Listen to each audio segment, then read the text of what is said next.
ఏం చేస్తున్నావు ఈరోజు?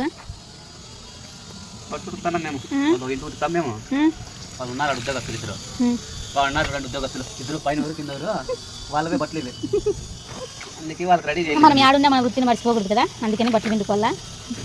మన వృత్తి, మన కుల వృత్తి, మన పెద్దల వృత్తి ఇదే కాబట్టి మనం ఈ వృత్తిని మర్చిపోకూడదు. చూడండి మళ్ళీ ఈరోజు బట్టలు పిండుతున్నాడు.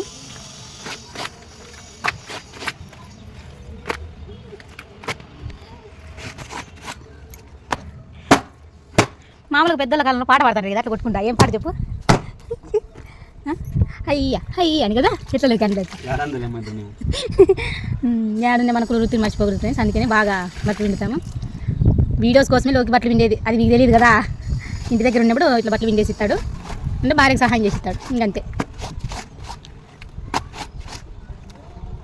వాషింగ్ మిషన్ బెటర్ అనుకుంటారు, కానీ వాషింగ్ మిషన్లో ఎక్కువ బట్టలు ఉన్నప్పుడు పని చేయదు, అందుకని ఇట్లా చేతితో ఉతుక్కోవాలా మన కుల వృత్తి కాబట్టి. ఏం చెప్తాను? హాయ్ చెప్పు. ఈరోజు ఇక్కడ తిరుగు. ఏడుండే మన కుల వృత్తిని మర్చిపోకూడదు కదా, అందుకని బట్టలు పిండుకోవాలా. చూడండి ఈరోజు లోకి ఇంటి దగ్గర ఉన్నాడు, బట్టలు పిండుతాడు. చూడండి ఇక్కడ మా ఇంట్లో పిల్లలు చూడండి, వాళ్ళ బట్టలు ఉతుకుతాను.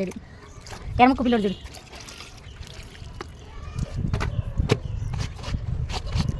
అప్పుడు కాలంలో బట్టలు మాదలు ఉతుకుతాంటే, ఇప్పుడు ఒక రోజు ఉతికేకే ఇదవుతారు, అందుకని బట్టలు పిండుకోవాలా. మన కుల వృత్తిని మర్చిపోకూడదు. సాకరేకి పోయినారా ఫ్రెండ్స్ మీరంతా ఎప్పుడన్నా? రజకులకు జై జై రజక. లోకి ఏమంటారు చెప్పు మామూలుగా సాకులని? మామూలుగా అందరూ ఇంట్లో బట్టలు ఇట్లా పిండుకుంటారు, కానీ మేము రకం పిండుతాము. చూడండి ఇట్లా అదరగొట్టాలి ఫస్ట్ సబ్బు పెట్టి. సాకులో స్టైలే వేరు, ఇది సాకులో స్టైల్ అదరగొట్టేది బట్టలు. మా తాత అయితే బట్టలు తీయదప్పుడు మా తాత మా అమ్మ వాళ్ళ నాయన పాటలు పడుతుండే బట్టలు ఉతుక్కుంటా అట్లా. లోకి వాళ్ళ మమ్మీ వాళ్ళ డాడీ ఇవే బట్టలు ఉతుకుతాంటే, మా అమ్మ మా డాడీ బట్టలు ఇట్లేదు, కానీ మా అమ్మ వాళ్ళ ఆయన అయితే ఎక్కువ బట్టలు ఉతుకుతాండే.